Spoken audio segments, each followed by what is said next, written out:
Assalamualaikum warahmatullahi wabarakatuh. Halo teman-teman, di sini kami ingin mempresentasikan hasil kerja kelompok kami dari kelompok 5, yaitu sampel ganda berpasangan dalam materi dependent test. Sebelumnya izinkan kami memperkenalkan anggota kelompok kami. Yang pertama ada Sultan Rafi Suranegara dengan NIM akhir 108, lalu ada Tablik Akbar dengan NIM akhir 134, lalu ada Ismail Ali Mukharom dengan NIM akhir 130, dan yang terakhir ada Diki Aris Setiawan dengan NIM akhir 135. Assalamualaikum warahmatullahi wabarakatuh. Hai semuanya, bagaimana kabarnya? Apakah baik? Di video kali ini kita akan membahas uji statistik yang sering banget dipakai, terutama buat kebandingi data sebelum dan sesudah. Namanya adalah uji sampel dependent test atau nama kerennya Pirate Simple Test. Sebelumnya, perkenalkan kami dari kelompok 5 kelas Informatika C. Kapan uji ini dipakai? Jadi, uji ini tuh dipakai kalau kita punya dua set data dari orang yang sama atau objek yang sama yang diukur dalam dua waktu atau dua kondisi berbeda. Misalnya, contoh yang pertama, nilai siswa sebelum dan sesudah ikut bimbingan belajar. Yang kedua, tekanan darah pasien sebelum dan sesudah minum obat. Yang ketiga, kecepatan mengetik sebelum dan sesudah pelatihan. Karena datanya dari objek yang sama, kita bilang itu berpasangan, makanya disebut uji berpasangan atau independent test. Tujuannya apa sih? Kita pengen tahu apakah perlakuan yang kita kasih kayak pelatihan, obat, atau metode baru ngaruh beneran atau hasilnya cuma kebetulan saja. Itulah gunanya uji ini, buat lihat apakah perbedaan itu signifikan secara statistik. Langkah-langkahnya kita akan bahas pelan-pelan. Yang pertama, tulis dulu hipotesisnya. Hipotesis 0, nggak ada perbedaan, perlakuannya nggak ngaruh. Hipotesis 1, ada perbedaan, perlakuannya ngaruh. Yang kedua, hitung selisih skor dari setiap pasangan, misalnya sesudah atau sebelum sama dengan selisih. Yang ketiga, cari rata-rata selisihnya, kita sebut D. Cari simpangan baku dari selisih-selisih itu, kita sebut SD. Masukin ke rumus T-nya. Rumus T-nya adalah T sama dengan D dibagi SD dibagi akar kuadrat N. D sama dengan rata-rata selisih, SD sama dengan simpangan baku dari selisih, N sama dengan jumlah pasangan atau jumlah data. Yang selanjutnya, yang keenam, cari nilai T-table sesuai dengan derajat kebebasan DF sama dengan N dikurangi 1, dan tingkat signifikasi biasanya 0,05 atau 5%. Yang ketujuh, ambil keputusan. Kalau T hitung lebih besar T-table, tolak H0 berarti ada perbedaan yang signifikan. Kalau T hitung lebih kecil dari T-table, gagal tolak H0, artinya perbedaan nggak signifikan. Contoh kasus biar makin ngeh. Contoh gampangnya, kita punya data dari 5 siswa, nilai sebelum dan sesudah ikut bimbel.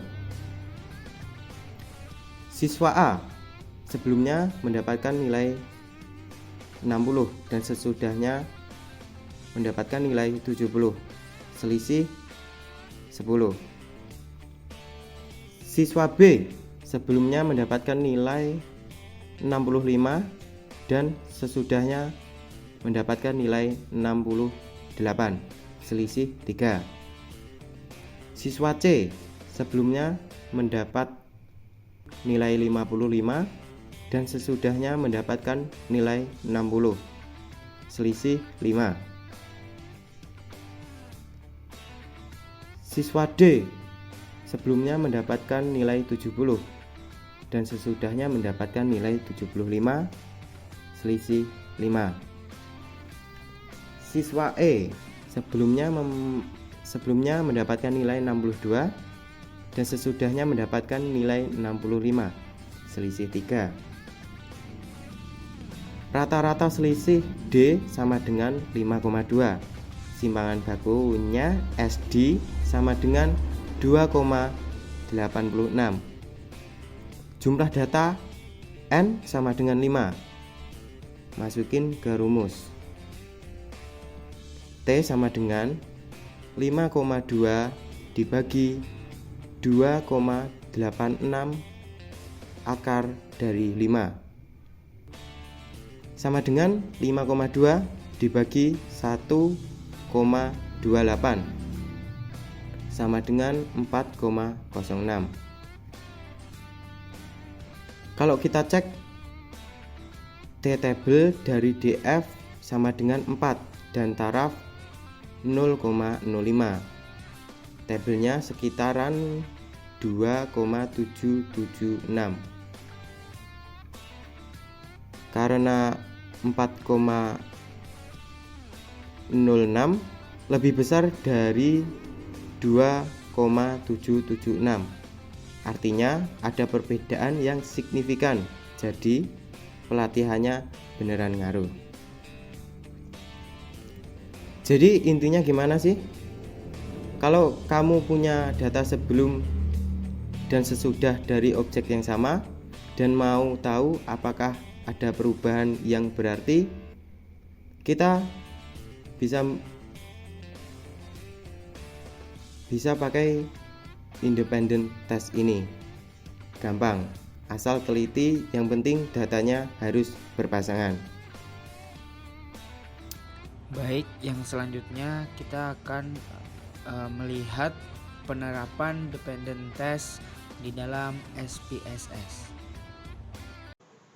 Assalamualaikum warahmatullahi wabarakatuh. Selamat pagi, selamat siang, selamat makan. Di sini saya selaku anggota kelompok 5 akan menjelaskan penerapan SPSS mengenai uji sampel T, sampel ganda berpasangan, dependent test. Mari kita analisa dulu contoh kasusnya. Di sini, seorang peneliti ingin mengetahui apakah ada perbedaan rata-rata berat badan sekelompok 15 orang dewasa sebelum dan sesudah mengikuti program diet selama 3 bulan. Seperti lihat tabel yang ada di samping, ini merupakan data dari berat badan sebelum dan berat badan sesudah.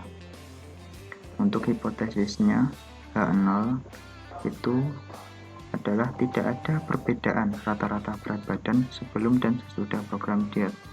Sedangkan HA itu kebalikannya, ada perbedaan rata-rata berat badan sebelum dan sesudah program diet.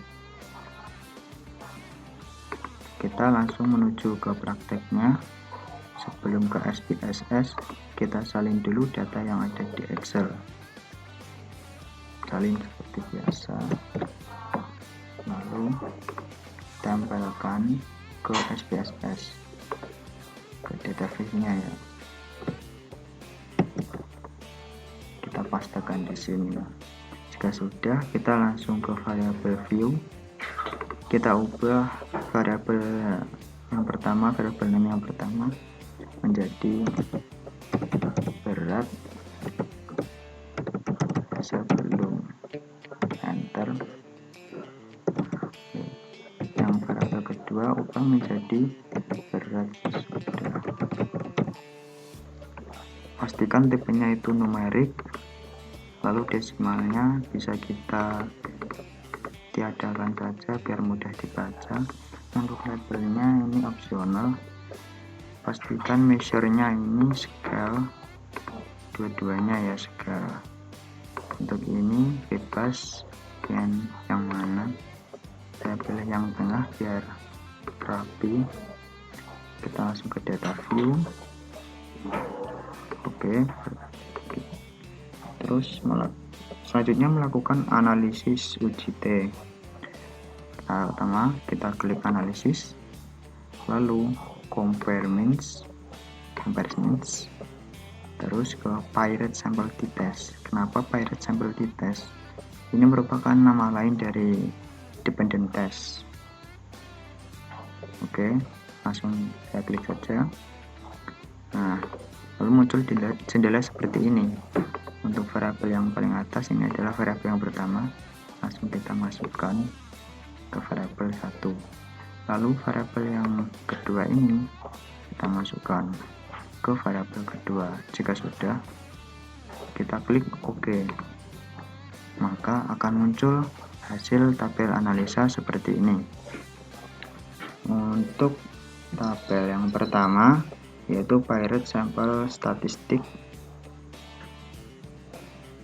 yang berisi main itu adalah rata-rata untuk setiap variabel, sedangkan N besar ini adalah jumlah pasangan observasi. Dalam kasus ini terdapat 15 responden. Terus ini standar deviation, ini adalah standar deviasi. Untuk standar error mean ini adalah kesalahan standar rata-rata. Selanjutnya tabel yang kedua yaitu Pirate Sample Correlation. Tabel ini menunjukkan korelasi antara kedua variabel berpasangan. Lihat nilai korelasinya di sini yaitu 0,987, yang berarti korelasi positif yang termasuk tinggi karena menunjukkan bahwa ada hubungan yang kuat antara berat badan sebelum dan sesudah program diet. Di sini nilai signifikansinya itu adalah 0,001. Ini menunjukkan korelasi ini signifikan secara statistik. Selanjutnya tabel yang ketiga yaitu Pirate Sample Test. Nah, ini adalah tabel yang utama untuk kita uji nanti. Isinya kurang lebih sama yang ada di atas. Nah, ini yang terakhir, ini adalah nilai signifikansi untuk menentukan terima tolaknya HO dan HA. Oke, langsung kita masuk ke pengambilan keputusan. Di sini pengambilan keputusannya berdasarkan nilai signifikansi two-tilet yang ini. Nah, di sini karena nilai signifikansi 0,001 kurang dari 0,05, maka tolak HO yang berarti ada perbedaan signifikan secara statistik antara kedua rata-rata. Oh ya, sebelum itu kita lihat dulu ya perbandingan nilai signifikansinya. Nah, untuk pengambilan keputusan, jika nilai signifikansi two-tiletnya kurang dari 0,05, maka tolak HO. Nah, jika tolak HO, maka ada perbedaan signifikan secara statistik antara kedua rata-rata. Nah, jika nilai signifikansi two-tiletnya itu lebih dari sama dengan 0,05, maka terima HO, yang berarti tidak ada perbedaan signifikan secara statistik antara kedua rata-rata. Oke. Dalam contoh ini nilai signifikansi two-tiletnya itu adalah 0,001, yang berarti kita menolak hipotesis 0. Jadi ada perbedaan rata-rata berat badan sebelum dan sesudah program diet. Kesimpulannya, berdasarkan hasil uji di sampel ganda berpasangan dependent test tadi, terdapat perbedaan yang signifikan secara statistik pada rata-rata berat badan sebelum dan sesudah mengikuti program diet. Rata-rata berat badannya itu menurun sebesar 2,6 kg setelah mengikuti program diet. Nah, ini menunjukkan bahwa program diet tersebut efektif dalam menurunkan berat badan. Baik, sampai sini saja. Bila ada salah katanya, mohon maaf. Wassalamualaikum warahmatullahi wabarakatuh. Baik, mungkin itu yang bisa kami sampaikan dari kelompok 5. Kurang lebihnya mohon maaf. Wassalamualaikum warahmatullahi wabarakatuh.